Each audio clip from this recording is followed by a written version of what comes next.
Good morning or good afternoon to everyone who's joining us for our webinar today.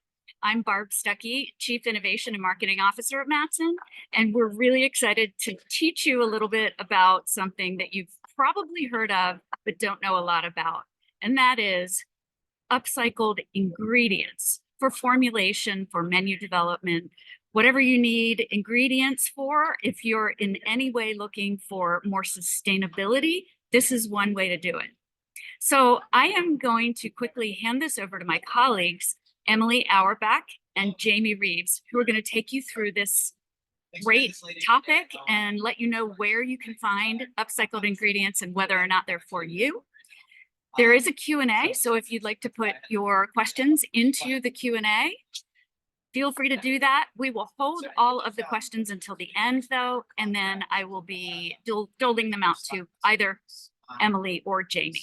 So at this moment, I'm going to turn it over to Emily, and thank you all so much for joining us for today's webinar. Hi, everybody. My name is Emily Auerbach. I am thrilled to be here today to talk to you about food waste and upcycled foods. I am an innovation manager at Mattson, where I help support client engagements through data analysis, consumer insights, and project management. I have nearly 10 years of experience in the food industry, including positions in brand management at General Mills, as well as Ocho Candy, an organic and fair trade chocolate candy company. I have a dual background in business and sustainability. I have an MBA and a Master's of Environmental Management from Yale, as well as a BS in Environmental Science from UNC Chapel Hill. I am a passionate environmental advocate as well as a foodie, so today really brings together all of my favorite things. So what are upcycled ingredients and why should I care? According to the Upcycled Foods Association, upcycled food uses ingredients that otherwise would not have gone to human consumption, are procured and produced using verifiable supply chains, and have a positive impact on the environment. A couple aspects I want to highlight in this definition. First, ingredients that otherwise would not have gone to human consumption. This is this idea of additionality or incrementality, where you're really doing something above and beyond what the status quo would have been. The second piece is procured and produced using verifiable supply chains, and we'll talk about what that verification looks like throughout the webinar. So why are we excited about upcycling? Upcycling is one of many potential solutions to a massive problem across the globe, which is food waste. If food waste were a country, it would be the #3 global emitter, just behind China and the United States, in terms of gigatons of CO2 equivalent. Right now, 17% of all food across all sectors is wasted across the globe, which is equal to about 1.3 billion tons of food. That is super critical, particularly as we think about growing population, growing need for food. This is a huge opportunity to address this issue area. We as an industry, I'm assuming that most of the people on this call are in the food and beverage industry, have a giant role to play in terms of addressing food waste and food surplus. So together, food processors and retailers account for 35% of all wasted food. Now, you may be looking at this graph and saying, why are we focused on the industry when residential is equal to 48.8%? But this webinar is about the role that we as industry members can play in addressing food waste. So while residential food waste is a huge issue, that's not really the focus of today's webinar.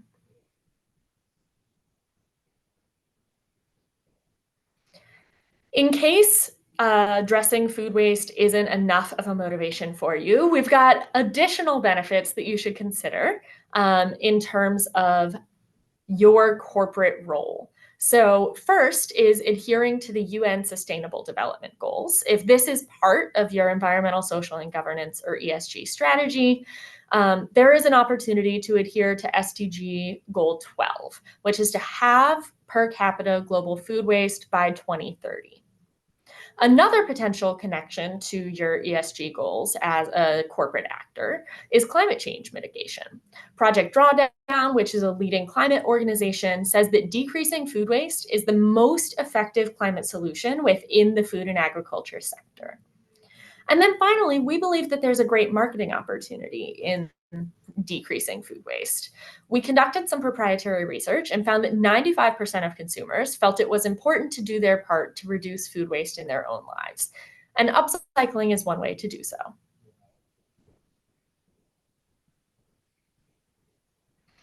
So it's not just us saying that upcycling is a potential way to decrease food waste. We have some breaking news from last week.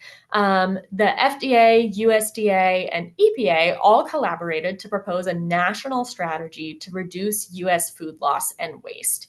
And in it, they specifically called out prevention as providing the greatest opportunity of all food loss and waste strategies to decrease greenhouse gas emissions, protect critical ecosystems, and address climate change. And within prevention, they specifically called out rescuing and upcycling food as critical strategies. So there's increased focus on upcycling as a food waste solution from the highest levels of the federal government.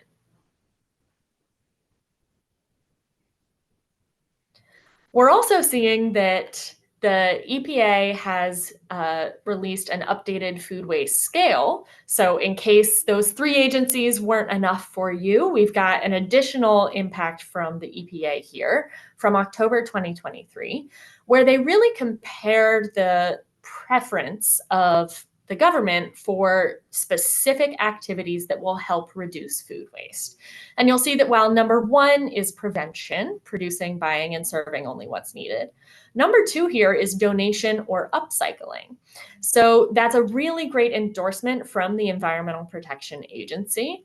And you'll note that some of the areas that, 10 years ago were getting a lot of enthusiasm, like composting and anaerobic digestion, are still preferred over sending down the drain, landfilling, or incineration, but are not as preferred as upcycling. So again, a really strong endorsement from the highest levels.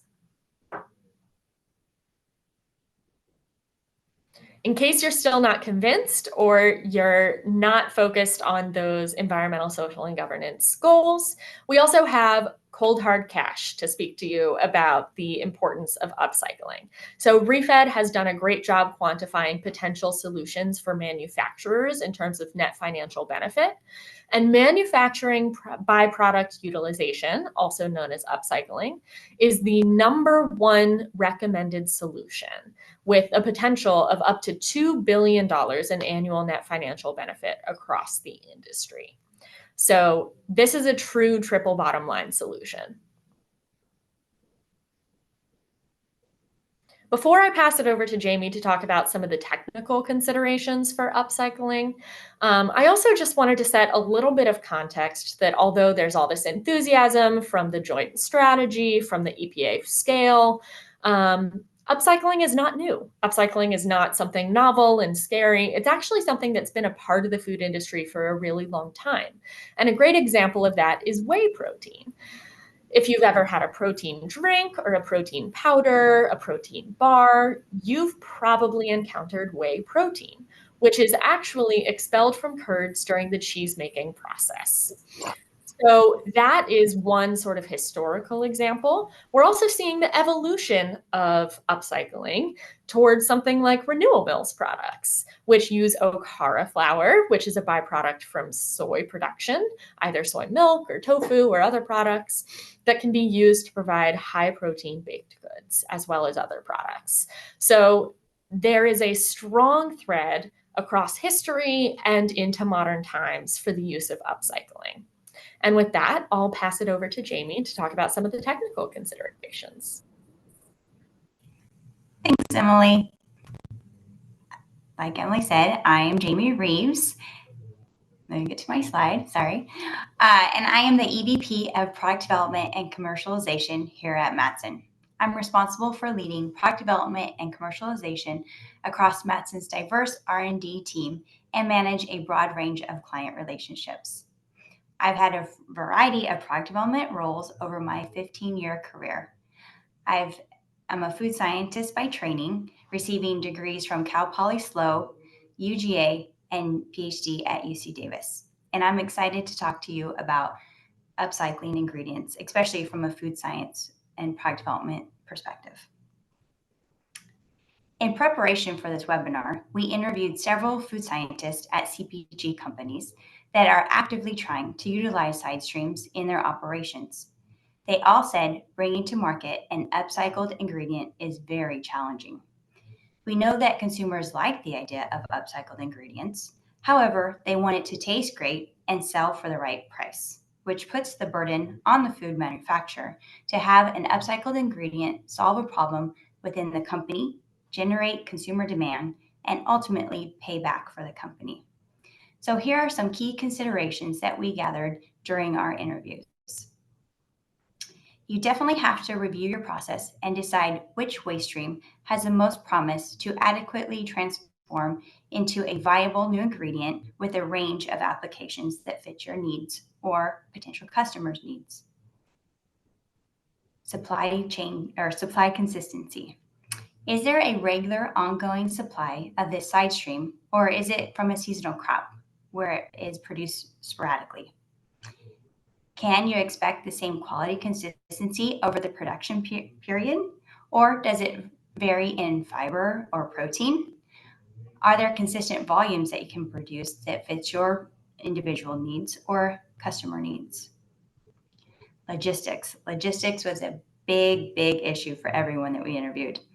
Most side streams are wet or can mold very quickly and spoil without further processing. So you need to identify, can those be further processed quickly, or can you divert that feed into your own process and use it immediately? Just like I had mentioned, processing and refinement. So as a company, you need to decide, can you afford capital to process the side streams, which I will identify next, some companies that are helping to process those side streams. And then, are you going to have consistent finished product quality that is acceptable for ultimately yourself or your customer? And cost. Of course, it all comes down to your bottom line. Is it economical? Are consumers willing to pay for it? We've done some studies. They're willing to pay for it a little bit more. However, in some cases, they think it should be cheaper. And then business development and marketing. So really thinking about your brand and how to communicate the benefits. We've heard that it is challenging by some of those in the CPG space that are actively doing this. So we highly recommend doing some consumer testing and identify ways that resonate with your consumers. So like I said, we've done some interviews and we found some new solution providers that are popping up to help companies solve the processing dilemma. We talked to companies such as Trendy, which has biotrim units that go directly to your plant to rescue the product at its freshest and process it on site into dry or puree forms. GFT has a system called Renew that it dries and mills instantaneously in seconds so that you can cut down on your time that your product is in that most susceptible form.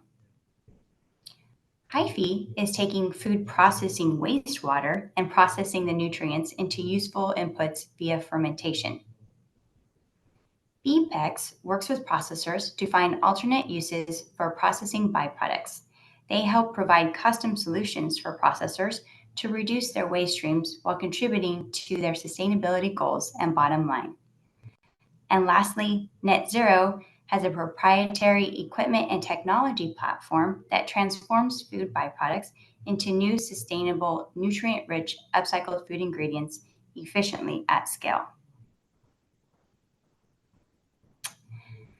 Also, looking at other parts of the industry, the Good Foods Institute is one of our friends. It's called GFI.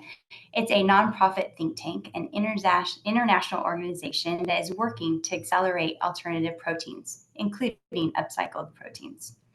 In their most recent October webinar, they unveiled a report that identifies high-value agricultural side streams for top North American crops. They identified ones with tremendous potential for maximizing food production via alternate proteins while cutting the cost and environmental impacts of agricultural waste. Ingredient manufacturers and agricultural product companies equipped with access and expertise definitely should tap into their report that identified promising ingredients that turn costly waste into commercially viable food products. I recommend going and checking out their website and reading this report. Also, we wanted to highlight that there has been some backlash in the news currently around companies greenwashing their products. Consumers are looking for credible sources of information when claims are being made. One claim that we found in the upcycled space is one from the Upcycled Food Association. We've identified that consumers do trust this certification. And Upcycled Food Association has already certified 52 companies, 22 products, and 82 ingredients, which all can be found on their website.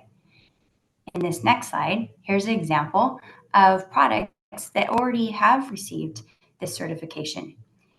They include a variety of different products from startups like Zoo, which Mattson has worked with, and Del Monte, which is a long-standing CPG. There are many more products on the market and on their website, so definitely check them out if you're interested in purchasing these. And from a product developer standpoint, it's important to know that where you can find upcycled ingredients with this certification. UFA has a variety of ingredients listed on their website, and I will highlight some of them in the next few slides. So as I mentioned, here is some upcycled ingredients. If you are looking for starches, here are some examples of companies. Purus has upcycled native pea starch, which has a variety of function. Sanol has potato starch, and Pills has a awesome new patented technology that infuses liquid flavors onto dehydrated upcycled citrus pills. We all know that plant-based proteins are having its moment. Here are some upcycled protein ingredients. Vestis offers upcycled chickpea flour. Regrained and a past Mattson client, Evergrain, offer upcycled proteins from the brewing process. Apro has sunflower-based protein. Synopta has oat protein.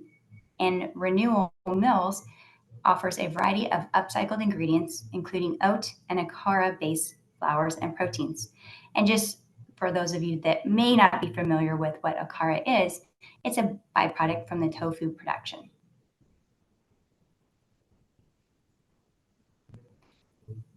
And if you're looking for fibers, there are several on the market.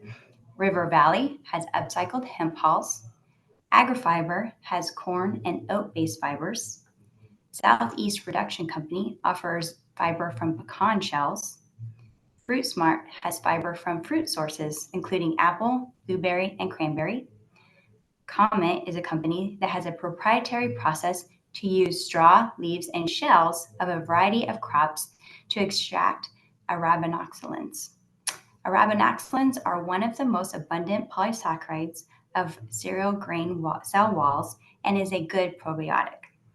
And lastly, Brightseed is a bioscience and AI company that is pairing their analytical horsepower with computer modeling to identify compounds for human health.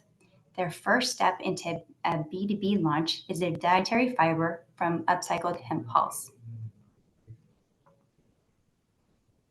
Next, I wanted to highlight some natural antimicrobials made from upcycled sources. Canova Bioworks offers a natural antimicrobial, Kyber, which is made from upcycled white button mushrooms. And BioVertis has a new propionic acid made from cultured vegetable oil. Other ingredients to explore is an upcycled whole fruit chocolate from Cacao Berry, or dried fruits and vegetables from Outcast. IFF, which is historically known for flavors and fragrance, offers a variety of upcycled abstracts.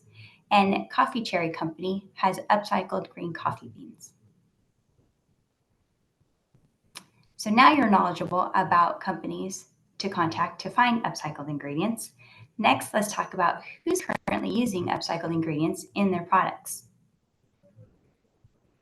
First, we are seeing it in every sector in the food industry, from small startups inspired by TikTok creators who started out exploring ways to use leftover nut and oat pulp at home when they were making their alternative milks, to large conventional brands, including branded and private label. Just to note, Whole Foods identified pulp with a purpose, which is upcycled pulp, as a top 10 trend in 2023. We are also seeing it pop up in the food service space, which I'll cover in the last slide. Here are some yummy breakfast treats using upcycled ingredients. Stone and Skillet launched an English muffin using spent brewer's grain. Next is a breakfast cereal using acorn flour. Del Monte launched a fruit cup using upcycled fruit juice. And a yogurt by Too Good, a Dannon brand, is using upcycled Meyer lemons in their line of yogurt. And Seven Sundays has cereal with upcycled oat protein. We're seeing it showing up in snacks. As you can see, there are a variety of offerings from upcycled fruits and veggies to items from companies that Mattson has worked with, including Cacique, where we helped them develop a queso using trim from their fresh cheese wheels, and Kazoo, which launched a chip made with 40% upcycled corn germ. Stores are also using upcycled ingredients in their private label brands, including Simple Truth by Kroger, which is using brewer's grain and Akara flour, and Whole Foods has it in a cake mix. And as I mentioned, restaurants are getting into the upcycled game. A local restaurant in San Francisco named Shuggies is rescuing a huge variety of ingredients that would otherwise go to waste. And they are turning them into menu stars like their trash pizza pie. And they're showing up in my favorite category, desserts. Renewal Mills has a cookie made from Akara flour, and they actually partnered with Miyokos to use their plant-based butter. Fancy Pants brand created chocolate chip cookies made from Akara flour and includes coffee cherry and pulp from oat milk. Diana's is capturing bananas that would have gone to waste and dipped them in chocolate for a yummy frozen treat. And lastly, Brewer's cookies are made with, you guessed it, upcycled brewer's grain. And of course, there's always room for ice cream, especially when it's upcycled. Salt and Straw launched an LTO of 5 new flavors this past summer featuring upcycled ingredients. The lemon curd and whey was definitely my favorite. Now you know that lots of big and small brands are using upcycled ingredients. You may be thinking, are they for your brand? And what do consumers really think about them? I'm going to pass it back to Emily to take you through Mattson's proprietary research, where we ask consumers about their thoughts on upcycled ingredients. Awesome. Thanks so much, Jaime. So as Jaime mentioned, we ran a longitudinal study to understand consumers' perceptions of both food waste as an issue and upcycled food as a potential solution. We surveyed about 500 general population national consumers in both 2019 and 2021. And I'm excited to share the results with you, not only because they're illuminating, but also to the point of somebody who put a question in the Q&A, because a lot of this data could be really helpful in your sales decks, in your pitch decks, and also internally as you try to raise enthusiasm for using upcycled ingredients.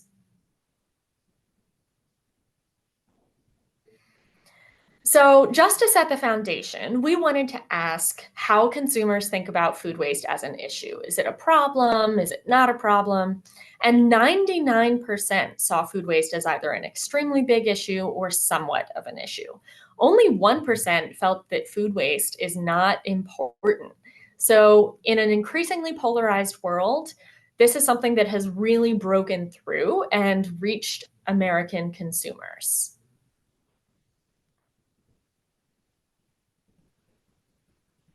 Just because people know about a problem doesn't necessarily mean that they're familiar with the movements to address that problem. So we also wanted to ask about familiarity with food waste prevention as a movement, that's in green, and the term upcycling, that's in orange. So we saw that there's really similar levels of awareness across these two, 50% yes on food waste prevention movement and 54% yes on the term upcycling. Importantly, there was a slight uptick in both of these figures versus 2019. So we're seeing that there is increased awareness within the US in terms of both this broader movement and in upcycling, but there's still obviously plenty of room to grow, particularly as you look at 15% of US consumers not being sure if they've heard of the term upcycling.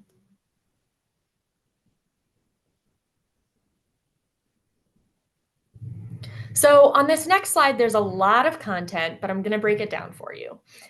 We wanted to understand in more sort of granular detail where there's broad agreement versus where there's not across US consumers related to these issues. So this first bucket of statements is places where there's widespread agreement, 90% or higher. And that's with the statements, it is important to do my part to reduce food waste. Food waste is a global issue that needs to be addressed, and my behavior can directly impact food waste. So there is broad agreement around this issue area. The second bucket is around your ability to impact food waste through your daily work. 66% of consumers said that the behavior of their company or where they work can directly impact food waste. Now, this is really interesting because 66% of Americans do not work in the food industry. So this means that people are thinking about their community kitchens or what they eat at their desk, as well as what their corporate parent can do on a day-to-day basis.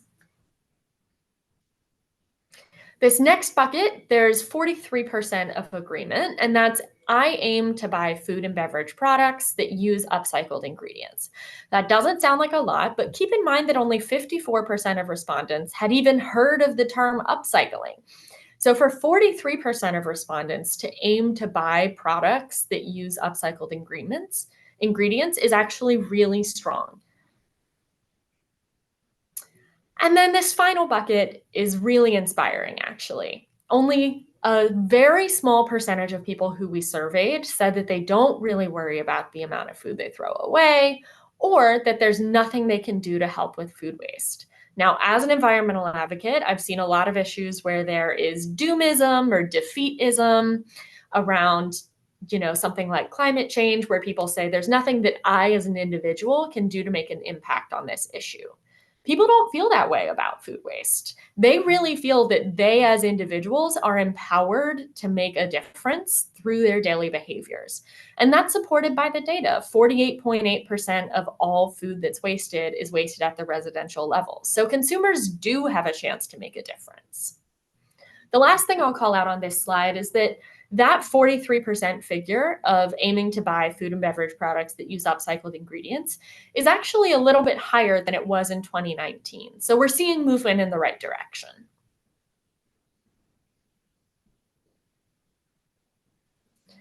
That being said, just to throw a little bit of cold water on all this good news, there is still plenty of consumer confusion around upcycling and a lot of opportunity to clarify communication around upcycling. When we asked consumers if they've ever purchased or tried an upcycled food product, only 24% said yes, versus the 43% that said they tried to buy upcycled products. That gap is likely because 46% of respondents said that they are not sure if they have actually purchased or tried an upcycled food product. So huge opportunity for clarification here. We think that certifications like the Upcycled Food Association's badge is a really important tool in your toolkit for reducing that consumer confusion. But yeah, this is something that we just wanted to highlight because 24% and 43% is a big gap.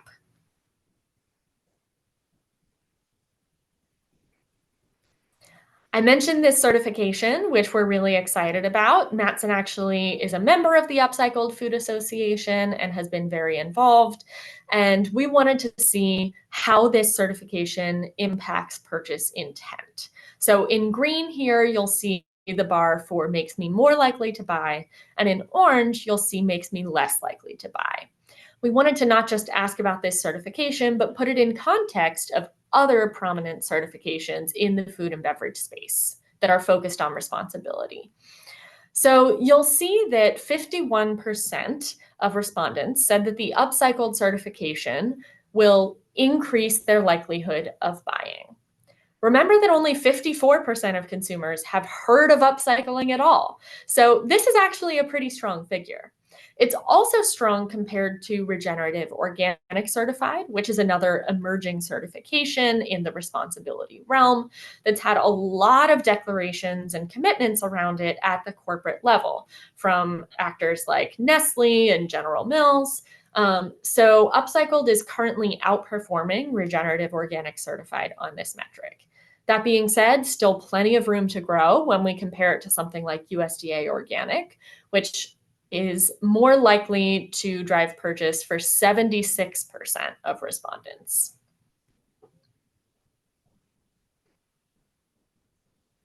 So now that you are pursuing your certification, you're figuring out how to incorporate these upcycled ingredients, it's time to figure out how to message your upcycled product or ingredient to the public. We wanted to ask about Upcycled's most powerful message, and we wanted people to be informed going into this question. So we actually provided the Upcycled Food Association's definition of upcycled products, and then asked, based on that definition, what are the top 3 elements of upcycled products that are most important to you? And the answer, far and away, was that it is a way to reduce food waste. This is probably not surprising given the prevalence of food waste as an issue and given the strong agreement around food waste as an issue. But it was still striking to see how much this message outperformed all the rest. Even if you look towards the bottom, you can see positively impacts greenhouse gases, which we thought might do well. Only 11% of respondents placed that as one of their top 3 elements, versus the 63% that said that a way to reduce food waste is a top 3 element for them. So this food waste messaging we think is really important when you're talking about those side streams and waste streams.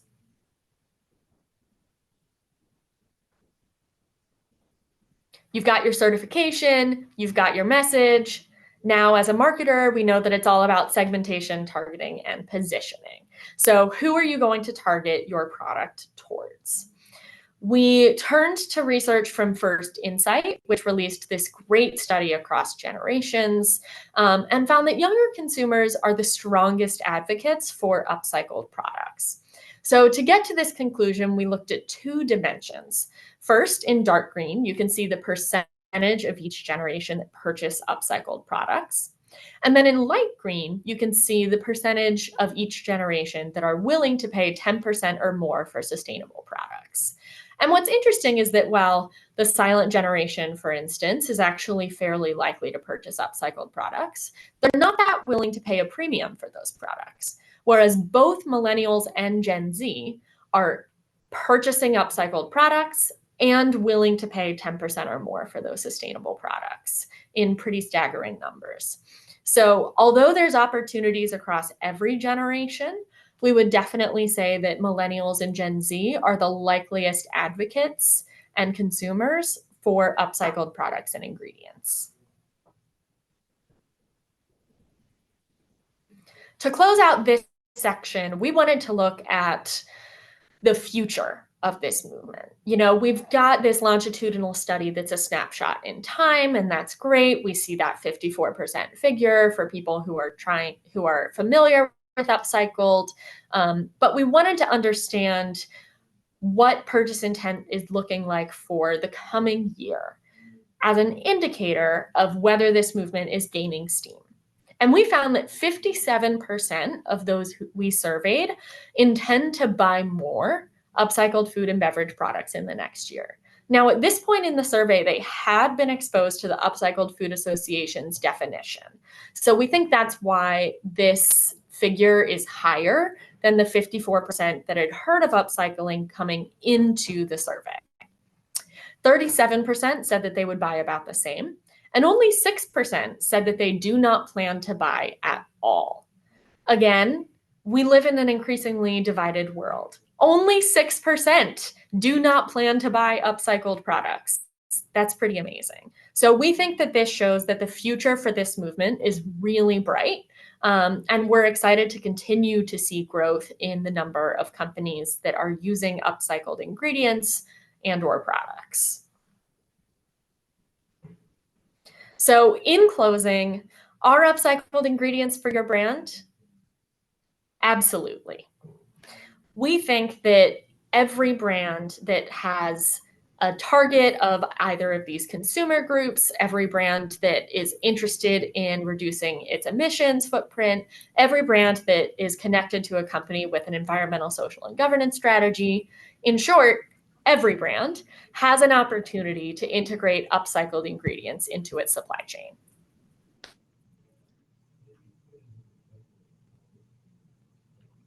So now I know Emily got you completely jazzed up about using upcycled ingredients. I know I've previously talked about some ingredients that are on the market. I wanted to identify a few marketplaces or databases that you can go to find upcycled ingredients that fit your business need. First is Upcycled Food Association. We've talked a lot about it today. They do have a database that you can go and search by ingredient type or company name. I highly recommend it that you check it out. Also, the Upcycled Food Inc. has a ingredient database where you can find their original ingredient, regrained, supergrained, or other ingredients like coffee leaf tea, cocoa fruit syrup, cassava flour, and many more. Upcycle is actually based in France, and it has a database for upcycled raw ingredients. Full Harvest is a marketplace to connect growers of produce with manufacturers that can use their ugly fruit. Refed has solutions and is a provider, has a directory to help find sources of upcycled ingredients or solutions for the food industry. And lastly, How Good has a platform to assess ingredient sustainability overall and find compatible suppliers. They also provide a software called Lattice, which helps product developers assess their sustainability of their formulation and help find ingredients to fit their sustainability needs. So in summary, upcycled ingredients are definitely gaining steam, as you've been told today. We are seeing them launched in new products, in food service. However, it definitely does take a village to keep it going. We need to increase consumer awareness and advance the technology to enable the ingredients to be saved and make sure that companies can make money off of the products that they launch. Now I'll turn it over to Barb that can tell you how Mattson can help you make your next upcycled product. Well, thank you so much, Emily and Jaime. I just want to point out that our mission of inventing the future of food one product at a time can include you. So if there's anyone here who's attending the webinar who has an inkling of trying to upcycle a side stream, please reach out to us. That would be contact@mattsonco, that's MATTSONCO.com. And we would be more than happy, we'd be excited to talk to you about any opportunities that exist within your company. And for those of you who don't know us, we are a Silicon Valley-based product innovation firm. We are a company of all employee owners that ranges from strategists to scientists to scale-up specialists. We're all driven by a passion for food and sustainability, as you can hear from today's webinar, and trying to make a difference in the world and our community. And a lot of the difference that we make is through you, our clients, and the work that we do together. We work across channels and temperature states and technologies, and we are excited to work with everyone from the largest of the large multinationals to the smallest of scrappy little startups. We love all types of challenges as long as they're food and beverage innovation. And please, again, if you have even some thoughts about doing something and want to discuss with us, we're happy to just get on the phone and talk through a potential opportunity. And the services that we provide to the industry are far-ranging. We have really built out the front end of innovation over the last 10 years at Mattson. So we can start with a blank sheet of paper, help you identify insights, whether they're consumer insights or professional insights or restaurant operator insights, and then take you through that whole journey from strategy to inspiration and ideation. We are a creative team. And then to move quickly into rapid prototyping and formal development for scale. That's what we're known for. We can also help you find manufacturing partners and support you launching into the marketplace, whether it's small or trial basis, or whether it's full-on nationwide commercialization. So now what I'm going to do is I'm going to go dark, and I'm going to ask that Emily and Jaime come back on the screen. And there were a couple of questions that I want to see if our team can answer. So first one is for you, Jaime, and this comes from Hannah Grossberg. And the question is, for food scraps and other things that go down the drain, in other words, like the garbage disposal, what do wastewater treatment plants do with those solids? Does it go to landfill, or are there any other opportunities like, any type of digestion? Oh my goodness, great question. So I know, at least being in California, we have lots of options, and we are really encouraged to take those food scraps and not put them down the drain, because it is harsh on our water treatment facilities.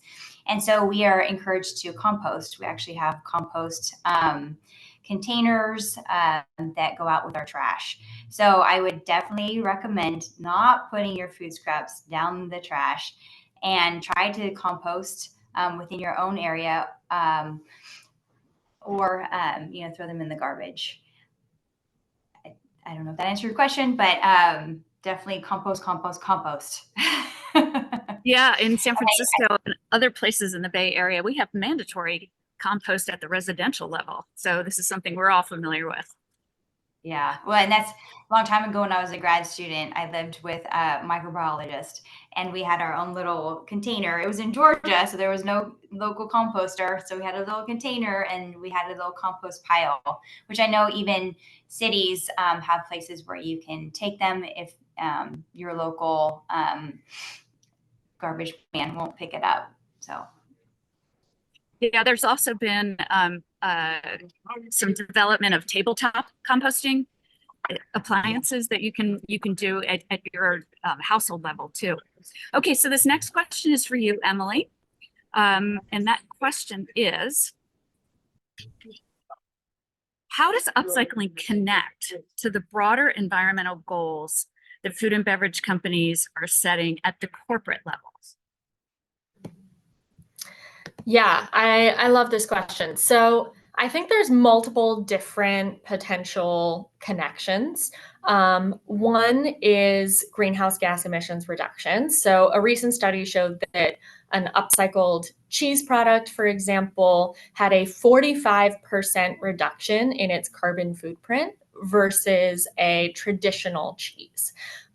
So there's life cycle assessments are a really fantastic tool for going ahead and figuring out the difference in greenhouse gas emissions for an upcycled ingredient or product versus a conventional product. And I would definitely recommend that if you are an ingredient supplier or in B2B, that you consider investing in an LCA in order to be able to quantify that benefit to potential customers in the industry who are trying to reach their greenhouse gas emissions reduction goals. Another great connection is in the realm of water usage. So water is a really important input to the agricultural process. And when side streams are not fully utilized, you end up in a situation where all of the water that went into that food production gets wasted. So there's really important reductions in water footprint that are available as well by using upcycled items. So I would definitely recommend, if you are a large corporation or somebody who has set ambitious environmental, social, and governance goals, that you consider using upcycling as a lever for reducing your water and climate footprint. And that if you are an ingredient supplier, that you go ahead and look at quantifying your impact on water and carbon footprints to help accelerate your sales. Okay, Emily, you said it, so I have to call it out. You said the word food print. Could you define that a little bit deeper? Sure. So food print is a little bit of a Mattsonism, but food print is a way of thinking about the total impact of the food that you consume or produce. So whereas a footprint is largely used exclusively to focus on the climate impact, we talk about food print as this sort of broader impact term.